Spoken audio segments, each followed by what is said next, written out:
నమస్తే, welcome to Chitragupt. West బెంగాల్లో సువేందు అధికారి అధికారంలోకి వచ్చిన తర్వాత మార్పులు మాత్రం జబర్దస్త్గా జరుగుతున్నాయని చెప్పొచ్చు. ఇటు ముఖ్యంగా లా అండ్ ఆర్డర్ విషయంలో ఆయన తీసుకునే నిర్ణయాలు కానీ అమలు చేస్తున్న నిర్ణయాలు కానీ చూస్తుంటే అబ్బా షబాష్, వెస్ట్ బెంగాల్కి ఇప్పటికైనా మంచి రోజులు వచ్చినాయిరా బాబు అని అయితే ఖచ్చితంగా ప్రతి ఒక్కరికి అనిపిస్తుంది. సో ఇప్పుడు అసలు ముచ్చట ఏంటంటే, సువేందు అధికారి అసెంబ్లీలో 2 బిల్లులను ప్రవేశపెట్టిండు సువేందు అధికారి ప్రభుత్వం. అయితే ఆ 2 బిల్లులు ఏంటంటే, ఒకటేమో west Bengal public safety and control of anti social activities bill ఇదొకటి. ఇంకొక బిల్ వచ్చేసరికి west Bengal maintenance of public order amendment. ఇప్పుడు ఈ 2 బిల్లుల గురించి ఒకసారి క్లుప్తంగా మాట్లాడుకుందాం. సో ఫస్ట్ బిల్ వచ్చేసరికి పబ్లిక్ సేఫ్టీ. ముఖ్యంగా వెస్ట్ బెంగాల్లో టీఎంసీ అధికారంలో ఉన్నప్పుడు దాదాలు, గూండాలు, రౌడీ షీటర్లు విపరీతంగా పెరిగిపోయిండ్రు. అసలు ప్రతి ఒక్కరు కూడా ఇది ప్రభుత్వమా లేకపోతే ఇంకేందన్నా అన్నట్టుగా కూడా అక్కడ అధికారులు కానీ పొలిటికల్ లీడర్స్ కానీ ప్రతి ఒక్కరు కూడా ఇష్టానుసారంగా ఇష్టం వచ్చినట్టుగా కూడా వ్యవహరించడము, ఇష్టానుసారంగా రేప్ అండ్ మర్డర్ కేసులు, దొంగతనాలు, అందరినీ ముఖ్యంగా సామాన్య ప్రజలను భయపెట్టడము, వాళ్ళను దోచుకోవడము, ఇలాంటివి చాలానే జరిగినాయి. ఇంకా చెప్పాలంటే విపరీతంగా జరిగినాయి. ఎప్పుడైతే సువేందు అధికారి ప్రభుత్వం అధికారంలోకి వచ్చిందో ఆ తర్వాత మెల్లమెల్లగా వీటన్నిటిపై కూడా పంజా అనేది విసురుతున్నారు. అయితే ఇందులో ముఖ్యంగా ఈ గూండాలు ఎవరైతే ఉంటారో టీఎంసీ గూండాలు, టీఎంసీ అధికారంలో ఉన్నన్ని రోజులు ఇష్టానుసారంగా ప్రవర్తించిన ఈ గూండాలందరికీ కూడా ఈ బిల్ వర్తిస్తుంది. వీళ్ళ మీద ఎటువంటి చర్యలైనా తీసుకోవడానికి కూడా వెనుకాడరు. ముఖ్యంగా ప్రజలను ఇబ్బంది పెట్టి ప్రజలను భయభ్రాంతులకు గురి చేసిన ఈ రౌడీ షీటర్లు కానీ గూండాలు కానీ దాదాలు కానీ అది పార్టీలో ఉన్న పెద్ద తలకాయలు కావచ్చు, చిన్న చిన్న తలకాయలు కావచ్చు, ఎవరినైనా సరే వాళ్ళందరిపై కఠిన చర్యలు తీసుకోవడానికే ఈ బిల్ను ప్రవేశపెట్టబోతున్నారు. అయితే ఇన్ని సంవత్సరాలుగా టీఎంసీ అధికారంలో ఉన్నప్పుడు ఎంత దారుణంగా ఉండేదంటే, కేంద్ర ప్రభుత్వం నుంచి ముఖ్యంగా వెస్ట్ బెంగాల్లో ఇటు బంగ్లాదేశ్ నుంచి కానీ ఎవరైనా టెర్రరిస్టులు లోపలికి వచ్చినట్టు సమాచారం ఇంటెలిజెన్స్ టాస్క్ ఫోర్స్ నుంచి వచ్చిన సమాచారం ప్రకారము వాళ్ళని అరెస్ట్ చేయడానికి వచ్చినా కూడా ఈ దీది మాత్రం అసలు అరెస్ట్ చేయనీయలేదు. ముఖ్యంగా అక్కడ లోకల్ పొలిటికల్ లీడర్లు, టీఎంసీ పార్టీ లీడర్లు ఎవరైతే ఉంటారో వాళ్ళు కూడా అరెస్ట్ చేయనీయకుండా, ముఖ్యంగా ఈ ఇంటెలిజెన్స్ ఫోర్స్ని లోపలికే రానియకుండా చాలా దందాలు చేసిండ్రు. అసలు ఈ మమతా బెనర్జీ అయితే అసలు అరెస్ట్ చేయడం కాదు కదా, ఇటు దేశానికి ఇబ్బంది కలిగించే, భంగం కలిగించే ముఖ్యంగా ఈ టెర్రరిస్టులు ఇలాంటి వాళ్ళ విషయంలో ఎన్ని హెచ్చరికలు జారీ చేసినా కూడా ఒక్కటి కూడా పట్టించుకోకుండా బేఖాతరు చేసింది. ఈ విధంగా కొనసాగిస్తూనే వస్తుంది.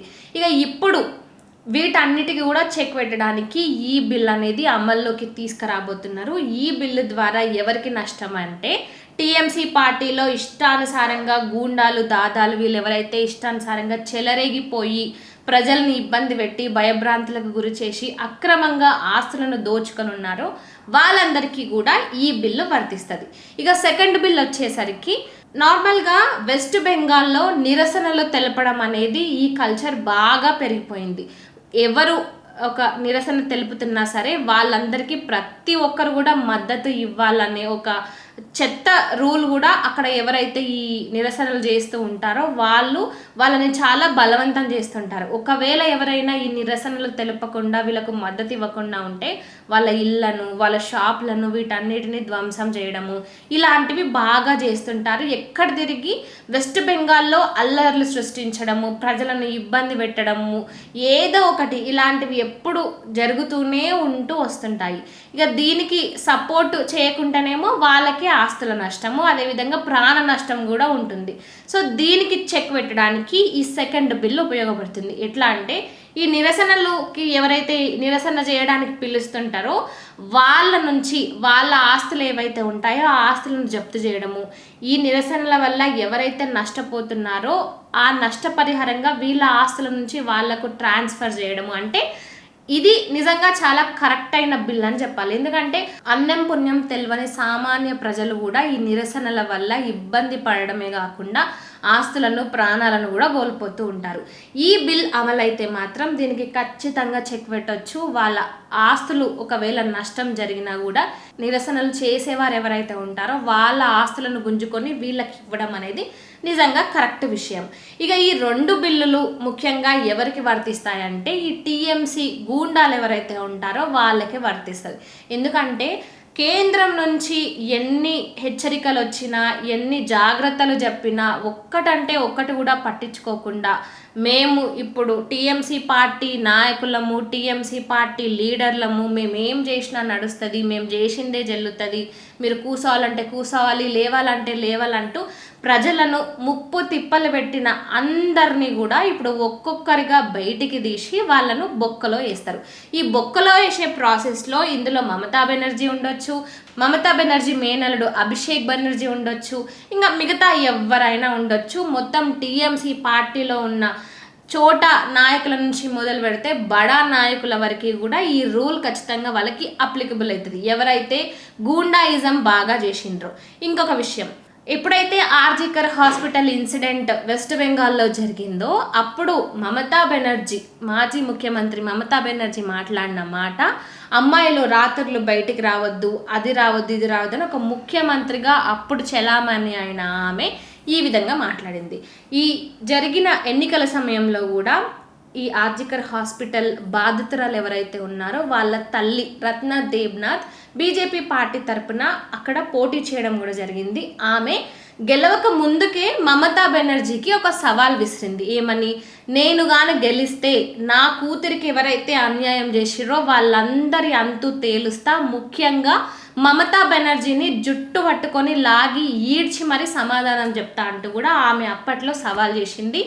అనుకున్నట్టుగానే ఆమె బీజేపీ పార్టీ నుంచి ఎమ్మెల్యేగా గెలిచింది. ఇక ఇప్పుడు రీసెంట్గా కూడా ఆమె మాట్లాడుతూ తన కూతురి కేసులో ఎవరు నిందితులు, ఎవరి పాత్ర ఇందులో ఉంది, ఎవరెవరు ఇందులో ఇన్వాల్వ్ అయ్యారు, ఈ పేర్లన్నీ కూడా నాకు తెలుసు, వీటి చిట్టా అంతా కూడా బయట పెడతా అంటూ కూడా ఆమె చెప్పుకొచ్చింది.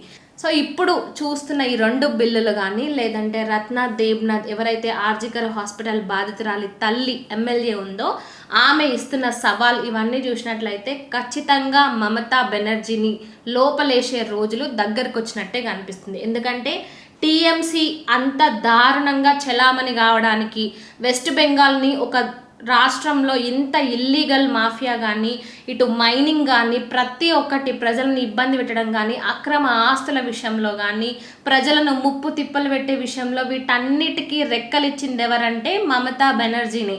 సో ఇవన్నీ ఈ బిల్లు కానీ నిజంగా అమలైతే మాత్రం ఫస్ట్ మమతా బెనర్జీనే పెద్ద డేంజర్లో ఉంటుందని అయితే చెప్పొచ్చు. ఇంకా చెప్పాలంటే మమతా బెనర్జీ టీఎంసీ అధికారంలో ఉన్నప్పుడు నార్మల్గా రోడ్లు ఏవైతే వేస్తుంటారో ఆ రోడ్లకు సంబంధించిన టోల్ గేట్ దగ్గర ఆ పైసలన్నీ కూడా అయితే ఆ రోడ్ కాంట్రాక్టర్కి పోతాయి, లేదంటే గవర్నమెంట్కి పోతుంది. కానీ టీఎంసీ అధికారంలో ఉన్నప్పుడు ఏం జరిగేదో తెలుసా, ఈ లోకల్ లీడర్లు ఎవరైతే ఉంటారో ఆ లోకల్ లీడర్ల జేబులకే ఈ రోడ్ ట్యాక్స్, ఈ రోడ్ పైసలు, టోల్ గేట్ పైసలన్నీ కూడా పోయేవి. అంటే మీరు అర్థం చేసుకోండి, మమతా బెనర్జీ రాష్ట్రాన్ని ఏ లెవెల్లో దోచుకుందో ఆ పార్టీ టీఎంసీ నాయకులు కూడా రాష్ట్రాన్ని ఏ లెవెల్లో ఇష్టానుసారంగా దోచుకొని చలామణి అయ్యిండ్రు.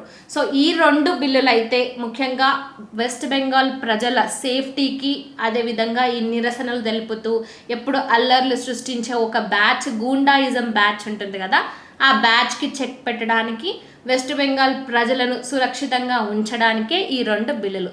సో దీనిపై మీరేమంటారు? కామెంట్ రూపంలో చెప్పండి.